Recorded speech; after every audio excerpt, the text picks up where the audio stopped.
to ETF Edge, your go-to place for everything exchange-traded funds. I'm your host, Bob Pisani.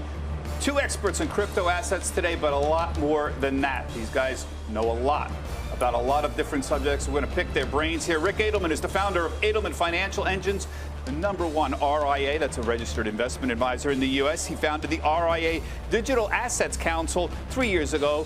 He's with us, along with Jan van Eck, my old friend, Jan van Eck from Van Eck, an authority on commodities, and the man behind the Bitcoin ETF. Jan, last week, we got to start with this again. The SEC again delayed that Bitcoin ETF. They now have a thumbs up or down date. August 3rd, I think, is the next one. Gary Gensler, the head of the CEO, has already expressed concerns about fraud and manipulation, even though he taught cryptocurrencies at MIT. What handicap for us? What's going on here? Are we going to see a Bitcoin ETF this year? Well, it doesn't sound like the chairman is putting it high on his agenda. So, I leave it. I don't have any inside information on this, but we've been through this application cycle, so they don't need to really make a decision in August. It's sort of an artificial deadline, as was the one last week. So it is what it is. Other regulators are bank regulators internationally, the OCC, a lot of other regulators are looking at how banks can get involved. I would say that's interesting news. State Street has announced they've created a new division for digital assets, but the SEC is just not moving fast on this. Rick, maybe you can weigh in on this. #1, on Bitcoin ETF, but more importantly, you're going to be leaving your post as head of Edelman Financial Engines. Big news last week. I want to talk to you about that a little bit more, but you're going to be expanding the work in cryptocurrencies. With the Digital Assets Council, you founded that 3 years ago. But tell me about blockchain and digital assets. What are you telling financial professionals about where that fits in with their portfolio? Well, it's the future. This is the first new asset class in 150 years, and it's not going away. And I think over the next couple of years, it'll be a routine part of any diversified portfolio. But you can't do that until you understand what it is and how it works and how you fit it into an asset allocation strategy. What are the investment opportunities, et cetera? As Jan points out, it would be so much easier and simpler if there was a Bitcoin ETF. That's not here, and it's not going to be in the foreseeable near future. So you can't continue to sit on the sidelines waiting for it, because by the time the SEC says yes to it, Bitcoin might be 100,000. You're going to miss out, so you've got to move on with the investment opportunities that do exist. Yeah, it's a bit of a...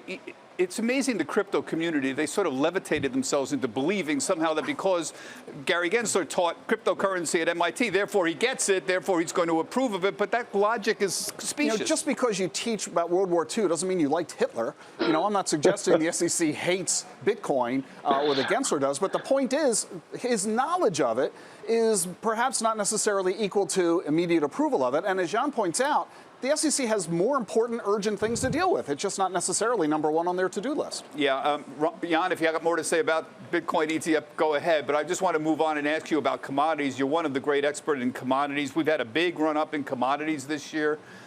Oil, of course, copper, aluminum. They've all topped out, though, about a month ago here. Your thoughts on commodities right now? Yeah. I mean, I think this commodities is not a short-term blip. If you have commodities in your asset class, I think the way to think about what's happening now is part of at least what we think is a 5-year trend. And it's sort of like the beginning of the 2000s. You had a decade-long bear market, which means there's a lot of contraction in supply. Basically, capital is not going to commodity producers. And at some point, you just hit rock bottom. And, probably rock bottom was oil futures hit negative prices last summer. And so we don't think, the financial markets move second to second. Commodity production takes years. A copper mine takes 5 years to get going. So it doesn't matter how much we talk about it. We do think that this commodity trend is not just a return to work trend. We think it's part of a 5-year supply and demand cycle. And so it's not going away, and we wouldn't be surprised if we saw a $100 oil price. How fast it gets there is anyone's guess. The fact that it's paused a little bit is fine. That's what happens in financial markets. You need to shake out some of the weak hands, and it had overextended anyway. $100 for what makes you think it's going to go to $100? What's going to drive it to 100? I just think we have to move away from these old paradigms and old limits. It passed $100 in the last cycle, so it certainly can get there again. You've had a lot of rationalization, a lot of merger activity with oil companies. There's not that many, base metals companies. You have more demand now coming for green metals, right, which is the electric vehicle trend. And you're just not going to have, Wall Street is not letting companies add to supply quickly, even if they could. The way I think about it is these energy companies need to earn back their way into investor portfolios by paying dividends. This is a theme that we've been talking about for the last several years. They're probably not hyper-growth sectors, kind of startled me a little bit there, but I don't know if you have any thoughts on that. Is commodities an asset class for the average investor? We always debated whether it should be. And should you? How would you recommend, or what are you telling your clients they should do with commodities? Yeah, Bob, if you believe in diversification, then commodities is an asset class that you ought to consider. You don't have to like it. You don't have to like all the asset classes in your portfolio. That's one of the fundamental arguments for Bitcoin and digital assets. I don't care if you like it. You already own assets in your portfolio you don't like. That has nothing to do with owning the asset because it adds diversification, which lowers the risk of the portfolio and provides the opportunity for outsized returns. So sure, you should own a little bit of oil and gas and natural resources and precious metals and commodities as part of a diversified portfolio. So let me just segue a little bit here about commodities and inflation in general. What are you telling your clients about inflation right now? What's the right way to think about it? Are we going to return to modest inflation of 2%, or is higher inflation somehow stuck in the system, and what would bring it down again? Well, I think everyone's pretty much resigned to the fact that there's going to be a return of inflation. As the economy heats up on a global basis and demand heats up and we're moving more and more consumers worldwide into the middle class, they become literally that, consumers. And as there's more demand for products, there's more need for raw materials, and it gets more expensive to manufacture, produce, deliver, supply chain issues. So it's reasonable to expect that we'll continue to see an increase in inflation. But does that mean it's going to be debilitating in the economy, that it's going to destroy corporate profits? Is it going to wreck the economy? I don't know that it will, and I don't know that that would be a long-term scenario. So, yeah, there will likely be inflation that we're not used to. Yeah. Don't let it freak you out. Yeah, what about you? We're already seeing lumber and copper prices come down rather notably. It is supply and demand. The Chinese are aggressively out saying, we don't want these prices too high. Now you've got somebody on the other side, a government, the largest consumer of commodities in the world, basically saying it doesn't like the prices this high. Are we stuck with permanently higher levels of inflation? Well, what we do, we try to differentiate between commodity price inflation and wage inflation, right? Lumber will go up, lumber will go down. Commodities themselves are not a big expense item for any business, for most businesses, I should say, or for most consumers. But what does matter to sticky inflation is wage inflation. And so that's the raging debate, I think, that the markets are having, but I don't think we'll know until 2022. Of course, there's a one-time now, everyone's trying to get more workers to their businesses, whether it's airline pilots or waitresses or what have you. The real question is, are expectations going to keep rolling through the economy in 2022 or not? There's a big debate. The other side of the debate is no, technology keeps driving costs down, and we'll be back to this kind of tech-driven world in 2022, and people will forget this return from work cycle. So that's why we differentiate between commodity price inflation and the sticky wage inflation. He does have a point about wage. I mean, look, right. Lumber, if my brother's a home builder, he's been furious about the price of lumber, but it's coming down, and now he doesn't have to charge as much as it comes down. Yeah, but he's having trouble finding workers. But it's when you're paying a guy, pick a number, $12 an hour, and then you raise it to $16, yep. It's a lot tougher to say, oh, now you're making $12. You're not a lumber. You're not a piece of lumber. Absolutely right. So it is going to be an issue. And, of course, let's remember that's only one part of the troika. In addition to inflation, you have related to that interest rates and tax rates. So all three are combining to create this perfect storm, talk about triple witching, that we have yet to face. So all of this is coming. We know it's coming. We just don't know when, how much, and on who it's going to hit and how long it's going to have an impact. I know we're moving around a lot, folks, but we got two big thinkers here. So rather than be very, very nerdy with them, I want to be on the broad side with this. I want to get your thoughts on the whole Reddit, GameStop, Robinhood thing. I get so many emails from old CNBC viewers saying, Bob, whatever happened to those fundamentals you used to talk about? Do they not matter anymore? What are you telling your clients? And again, folks, this is the #1 registered investment advisor in the United States. What are you telling them about this? We're seeing a brave new world right now, Bob. We have the democratization and the demonetization of Wall Street. When we grew up, we're both old white men, white-haired. When we grew up, you needed a lot of money to buy stocks, and you paid large commissions, 3% round-trip commissions to buy those stocks. Today, you can buy stocks commission-free, and you can do so on a fractional basis of just $5. Anybody, anywhere, literally can engage in the stock market, and that's what the Reddit chat rooms and message boards are facilitating with outfits like Robinhood and Acorns and now virtually every discount broker in the country. So people who have no investment experience are now engaging in massive ways, and they are proudly proclaiming they don't know what they're doing. But in this past year, they've been creating massive increases in price. They think this is how the market always works. Fundamentals, they don't even know how to spell it, let alone define it, and they don't care. And so far, they've been proven correct. But this party's going to come to an end because the rest of us with experience understand how this game works. There do need to be fundamentals. There needs to be a sound basis economically for the pricing to be what it is.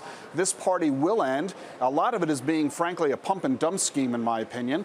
Are you concerned about that? I'm are you very concerned that there are people who are, when you say pump and dump, you mean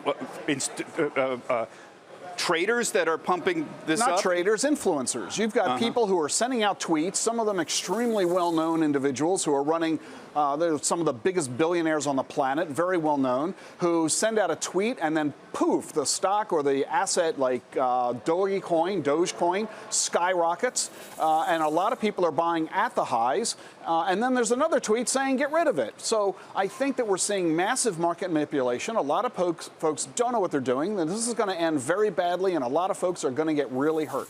Jan, weigh in on this. I know you're a guy who covers commodities, but you're an educator too. You have wonderful stuff on your website educating people about investing in general, and you're a historian yourself. He's got a point about the fundamentals. Ultimately, fundamentals, of course, matter, looking for the intrinsic value of a company based on cash flows. But short term, if enough people are investing on momentum, why would they care about fundamentals if they're just trying to trade intraday or for a few days? There's no reason to think the stock should trade on fundamentals or should price on fundamentals.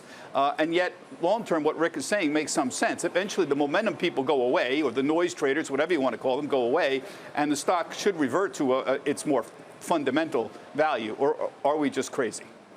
I think my main, I agree with a lot of what Rick said. I think the main difference is I think that in the long term, the market will cure this problem. There's no doubt social media is much more important in our lives. And there's some dangerous things. I'm actually vacationing here in Wyoming, and I ask every other person has a crypto portfolio, since this was one of the crypto-friendly states. So there's no doubt I would include crypto in that kind of a little bit over momentum hype. However, I just don't know how you can regulate it. And I would say as well, we launched an ETF that sort of tracks social sentiment, and it's done really well. It's outperformed the S&P. The index has been around for 6 years. It rotates between value and growth. So I'm not sure there's a there, but so far the evidence is, and it doesn't chase the short-term smaller cap stocks. It only invests in stocks over $5 billion. So I think there is something to social sentiment, but separately, there's a lot of bad behavior, and hopefully people don't have too much of their savings lost in this kind of frenzy.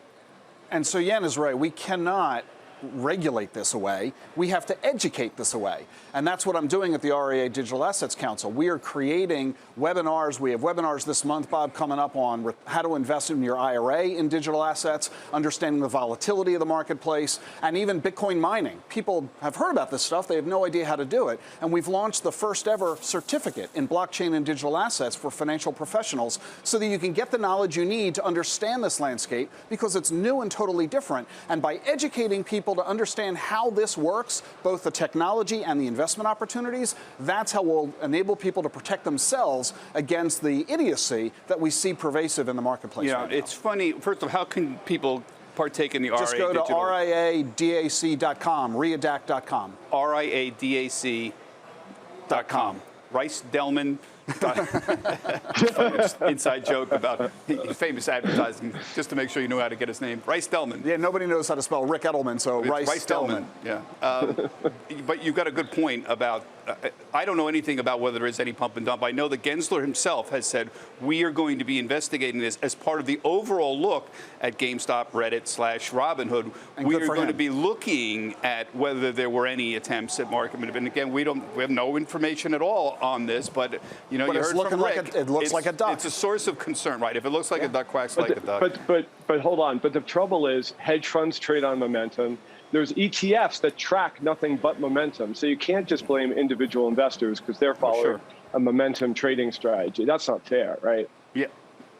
No. And I would also say that people like Yan and me who are focusing on the technology and how this is transformative for global commerce, the blockchain technology and the related coins and tokens that are being developed as a result of that tech, this is revolutionary. And it's wonderful investment opportunities for long term. That's totally different from the speculators who are literally trying to get rich quick based on a message board over which something they have no idea what they're talking about. Yeah. I want to move on and ask you about silly investment advice. You are, again, the #1 registered investment advisor in America, and you have said to me repeatedly over the years, we've been friends for 15 years, folks, there's an amazing amount of silly investment advice out there. Give us an example of silly. What's bothering you right now about what people are saying, or some people are saying? Well, I would say two things. We've been dancing around them both here so far today. Number one is people trying to get rich quick on something new based on an influencer's comment on something or other, and they're just trying to manipulate the marketplace, and they're taking something very superficial and running with it to extreme degrees. We saw Ronaldo move 2 bottles of Coke off the desk, and all of a sudden Coke falls 6% in value. That's silly.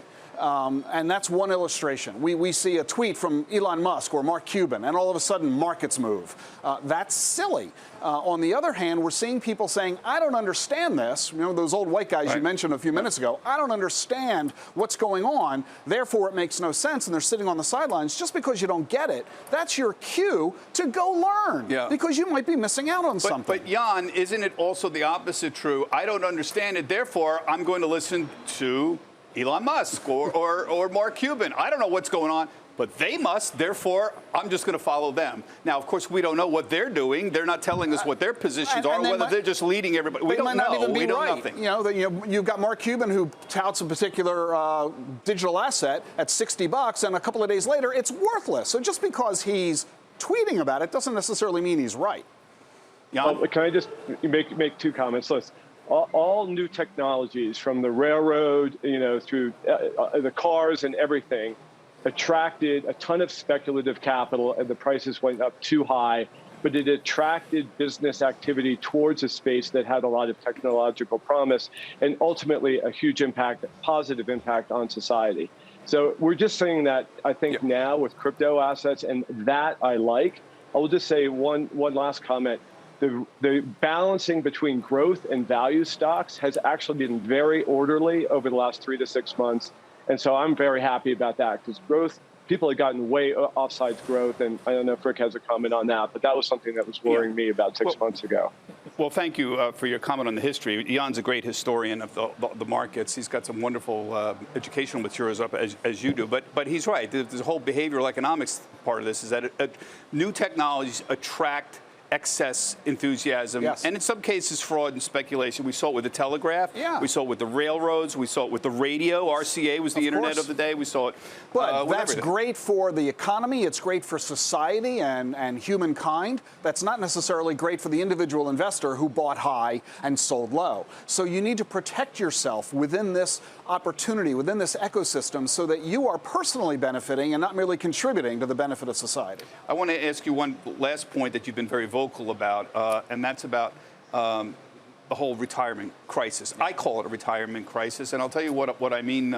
Vanguard just had its How America Saves report out 2021. They're the #1 provider of 401k plans in the United States. Wonderful report, great reading. The average 65-year-old has $255,000 in his 401k. That sounds good, but the median, where half have more and half have less, and that's what you want to look at, is $82,000. Right. The average 65-year-old in a Vanguard retirement 401k has only $82,000. I think that's a sign that there's a real problem out there. You've been doing a number of things.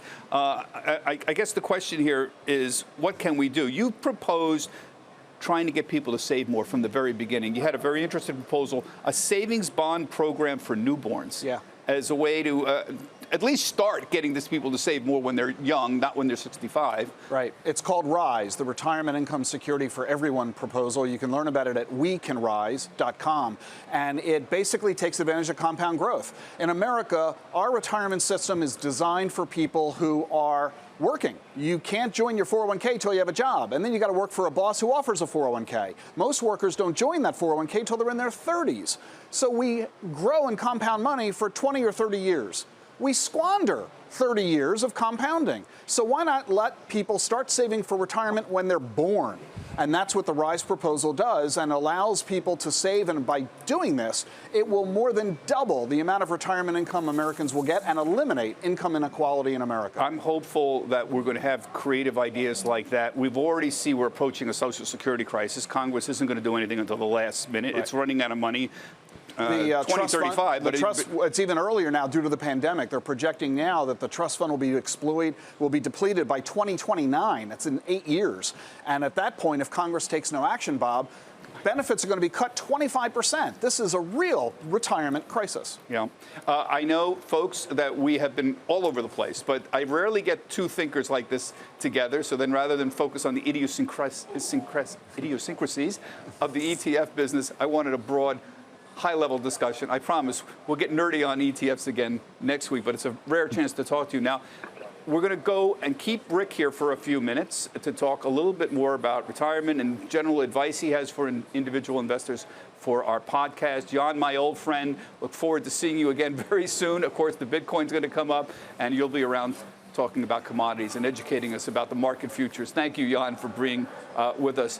And remember, everybody, you can see all of our shows, etfedge.cnbc.com. They're all up there, several years worth of shows on many different topics and many, many great guests and many more to come. Thank you, everybody, for joining us. That's it for this week's ETF Edge. Everybody have a healthy, happy, and safe trading week.